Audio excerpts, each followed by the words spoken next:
अगर UK triple SC में जो भर्ती घोटाला हुआ है या विधानसभा में जो भर्ती घोटाला हुआ है, उसमें कोई महानुभाव वेब सीरीज बनाना चाहे तो मैं यकीन के साथ कह सकता हूं कि वो वेब सीरीज सुपर हिट होगी।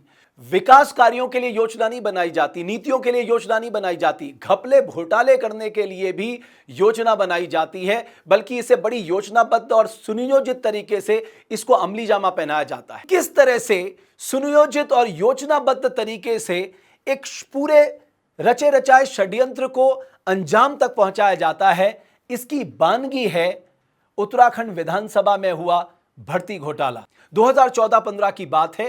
तब जो न्याय सचिव हुआ करते थे मिस्टर गैरोला, वो विधानसभा में प्रमुख सचिव हुआ करते थे, या उनके पास एक एडिशनल ये जिम्मेदारी थी क्योंकि वो लीगल बैकग्राउंड से थे।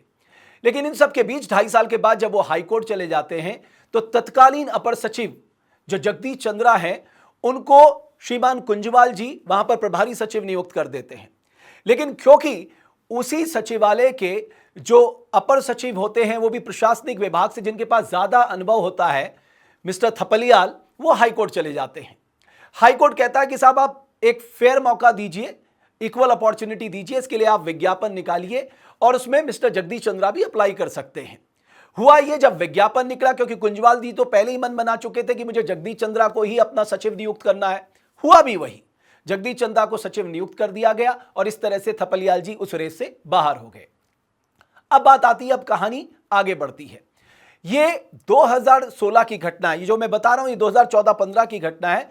2016 में, और इस बीच में सबसे दिलचस्प बात, जो मिस्टर जगदीश चंद्रा है वो कन्विंस कर लेते हैं तत्कालीन जो विधानसभा अध्यक्ष हैं कि सब फाइनेंस कंट्रोलर की कोई जरूरत नहीं है, मैं तो फाइनेंस कंट्रोलर रहा हूं, अपर सचिव वित्त रहा हूं, इसलिए वित्त का भी मैं कार्यभार देख लूंगा। लेकिन इसके पीछे शायद वो मिस्टर कुंजवाल को यह समझा देते हैं कि साहब अगर आपने फाइनेंस कंट्रोलर रख लिया तो जो आप किसी काम को जो अंजाम देना चाह रहे हैं उसमें बहुत रोड़े अटक जाएंगे। अब आगे की कहानी आप सुनिए। 2016 में 158 पदों के लिए भर्ती निकलती है। उन भर्तियों को बैकडोर से भर लिया जाता है, सबको पता है, उसमें सबको रेवड़ियां बढ़ती हैं, नेताओं के बच्चे उसमें भर्ती कर लिए जाते हैं। उसके बाद इनके मुताबिक कोर्ट मामला हाई कोर्ट सुप्रीम कोर्ट जाता है और इनका यह कहना है कि साहब हमारी इस काम को सुप्रीम कोर्ट और हाई कोर्ट ने भी इसमें मोहर लगाई है, बहुत सीना तान के ये लोग कहते हैं। लेकिन यहां पर मैं कुंजवाल जी की सिर्फ एक बात से सहमत हूं कि कम से कम उन्होंने सेक्रेटरी को रखने के लिए विज्ञापन निकाला। लेकिन इन सब के बीच में जो नियमावली थी, यानी नियमावली क्या कहती है साहब, आप जिसको भी रखोगे वो आपके डिपार्टमेंट का होना चाहिए, अगर है तो उसके पास संसदीय ज्ञान 10 साल का होना चाहिए, व्यवहारिक ज्ञान, उसके पास लॉ ग्रेजुएट वो होना चाहिए, और अगर आपके पास ऐसा व्यक्ति नहीं है सचिवालय में तो आप विधि और न्याय विभाग से ले सकते हैं या कोई डिस्ट्रिक्ट जज के समान व्यक्ति आपके यहां ज्वाइन कर सकते हैं। यह नियम है, नियमावली में कहा गया है। लेकिन क्योंकि जगदीश चंद्रा जी और कुंजवाल जी के पास एक अंडरस्टैंडिंग हो जाती है, इसलिए जगदीश चंद्रा जी बन जाते हैं।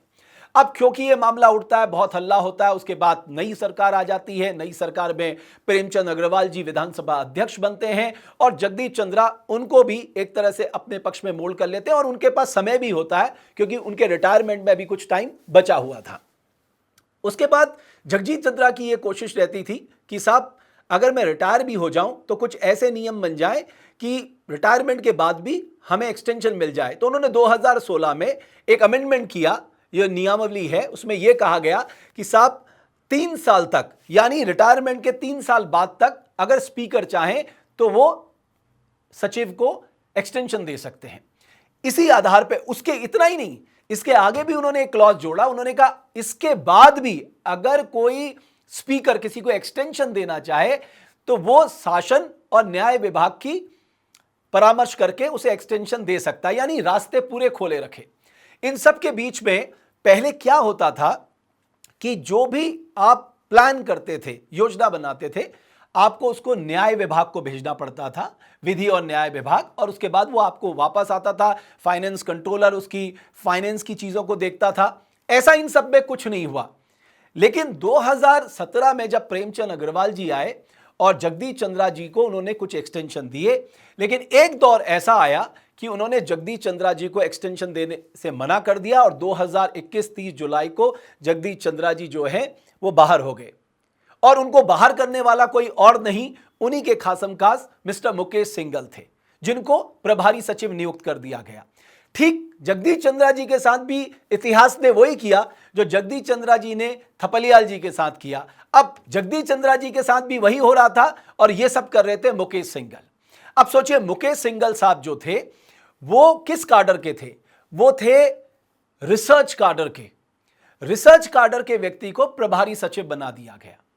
प्रभारी सचिव बनने के साथ ही सिंघल साहब ने यह स्पष्ट तौर पर कहा कि जब शासन ने एक फाइनेंस कंट्रोलर विधानसभा में भेजा, प्रेमचंद अग्रवाल जी ने चीफ सेक्रेटरी और वित्त सचिव से कहा कि साहब पहले से परिपाटी चली आ रही है, फाइनेंस कंट्रोलर की जरूरत नहीं है, मिस्टर मुकेश सिंघल देख लेंगे। सवाल उठता है, मुकेश सिंघल को तो वित्त का ज्ञान ही नहीं था, वो तो एक शोध के व्यक्ति थे, पहले तो उन्हें बनाना ही नहीं चाहिए था, क्योंकि आपकी नियमावली ये कहती है कि साहब अगर आपके पास उपयुक्त व्यक्ति नहीं है तो आप न्याय विभाग से ले आएंगे, विधि विभाग से ले आएंगे। आपने ऐसा नहीं किया। अरे चलिए, आपने उनको बना भी दिया, मुकेश सिंघल को बना भी दिया, क्या आपने इसके लिए विज्ञापन निकाला? क्या आपने एक फेयर अपॉर्चुनिटी बाकी लोगों को दी जो वो क्राइटेरिया फुलफिल करते थे, जो शैक्षिक योग्यता आपको चाहिए? क्या मुकेश सिंघल जो है वो लॉ ग्रेजुएट हैं? क्या मुकेश सिंघल को 10 साल का संसदीय व्यवहारिक ज्ञान था? और दूसरी बात जो सबसे दिलचस्प होती है, ये कहानी क्या होती है, अब आपको समझने की जरूरत है।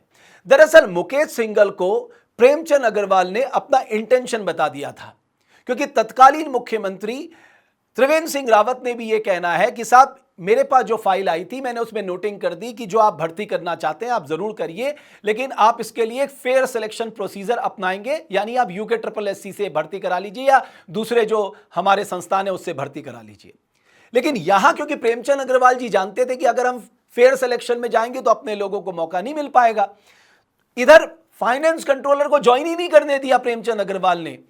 तत्कालीन चीफ सेक्रेटरी ओम प्रकाश और तत्कालीन वित्त सचिव अमित नेगी को बुला के एक लाइन में समझा दिया गया कि विधानसभा को कोई फाइनेंस कंट्रोलर नहीं चाहिए। क्या उत्तराखंड का जो प्रशासन है, वित्त विभाग है, इस बात का जवाब देगा कि इतने बड़े इंस्टीट्यूशन में फाइनेंस कंट्रोलर की नियुक्ति क्यों नहीं हुई? सिर्फ इसलिए कि स्पीकर साहब नहीं चाहते थे। अब आप सोचिए, अब दिलचस्प क्या होता है, पहले एडवर्टीजमेंट निकाला जाता है साहब, 32 पदों के लिए एडवर्टीजमेंट निकाला जाता है, उसमें नोट लगा दिया जाता है कि सीटें बढ़ाई और कम की जा सकती हैं। उसकी एग्जाम की डेट उसमें नहीं बताई जाती, वो बाद में कराएंगे कहा। लेकिन इन सब के बीच में 27 दिसंबर 2021 को 72 लोगों की नियुक्ति हो जाती है। 27 दिसंबर 2021 को 72 लोगों की नियुक्ति हो जाती है। उसके ठीक 4 दिन बाद, आप कल्पना करिए ये कितना योजनाबद्ध तरीके से काम हुआ है।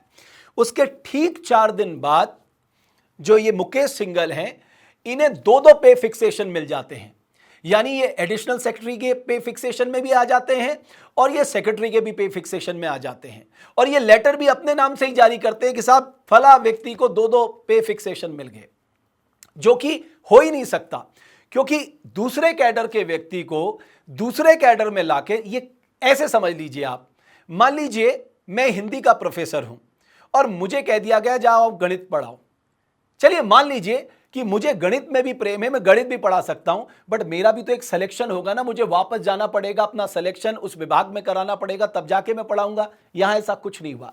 सबसे दिलचस्प तरीका यह है कि 27 दिसंबर को 72 नियुक्तियां हो जाती हैं और 31 दिसंबर को इन महानुभाव, ये मुकेश सिंघल जो हैं, इनको 2-2 पे फिक्सेशन मिल जाते हैं, और इसका किसी को अता पता नहीं है कि इनको ये जो 2-2 पदों में इनको अपग्रेड किया गया है, इसका लेटर कहां है, यानी इनको जो पदोन्नति दी गई है ये कब दी गई, इसका किसी को कुछ पता नहीं है। अब आप आगे देखिए, अब मुकेश सिंघल साहब को ये पता तो रहता है कि ये मामला छुपेगा तो नहीं, तो वो प्रेमचंद अग्रवाल जी से ये समझाने की कोशिश करते हैं कि साहब अगर आप बने तो आप वित्त विभाग और संसदीय कार्य जो मंत्री हैं अपने पास रखिएगा, क्योंकि ये बवाल मचेगा। और इधर वित्त विभाग जो है ये फाइल साइन करने से मना कर देता, खासकर जो वित्त सचिव हैं वो फाइल साइन करने से मना कर देते हैं। उन पे बहुत प्रेशर डाला जाता है, वो कहते हैं आप बुरा मानिए अच्छा मानिए, इस काम को मैं नहीं करने जा रहा हूं। उसके बाद क्या होता है, देखिए इधर क्या होता है कि जैसे ही प्रेमचंद अग्रवाल जी 27 मार्च को उनको पोर्टफोलियो मिलता है। आई थिंक 29 मार्च को उनको फाइनेंस का पोर्टफोलियो मिलता है। 30 तारीख को इन 72 पदों के लिए जो फाइनेंस में अड़ंगा लगा था, उसमें अपर सचिव स्तर का एक अधिकारी साइन कर देता है। यानी उनका ये जो पूरा योजनाबद्ध तरीके से किया गया घोटाला था, वो हकीकत में तब्दील हो जाता है। आप कल्पना कीजिए, उसी विधानसभा में 4 ऐसे लोगों को मेरी जानकारी में है जो पिछले 2 साल से अपने पैर ढीले कर चुके हैं, पैर दुखा चुके हैं कि हमें साहब मृतक आश्रित में नौकरी दे दो। उनके लिए विशेषाधिकार नहीं होता है, लेकिन सारे विशेषाधिकार आप देखिए कहां सामने आते हैं।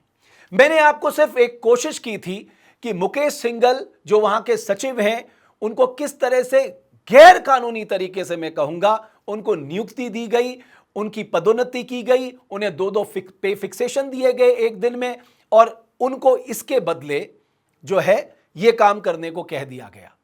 अब आप मुझे बताइए, मैं जो वर्तमान में विधानसभा अध्यक्ष महोदया है रितु खंडूरी जी से पूछता हूं कि आप इसकी जांच करिए, आप इसके सभी पहलुओं को जांच करिए कि कैसे विधानसभा ने अपना प्रशासकीय विभाग बना लिया, कैसे एक दूसरे कैडर के व्यक्ति को दूसरे कैडर में लाकर इतनी सारी पदोन्नति दे दी गई, और किस तरह से एडवर्टीजमेंट जारी नहीं किए गए, किस तरह से 72 पदों के लिए बैकडोर से एंट्री दी गई।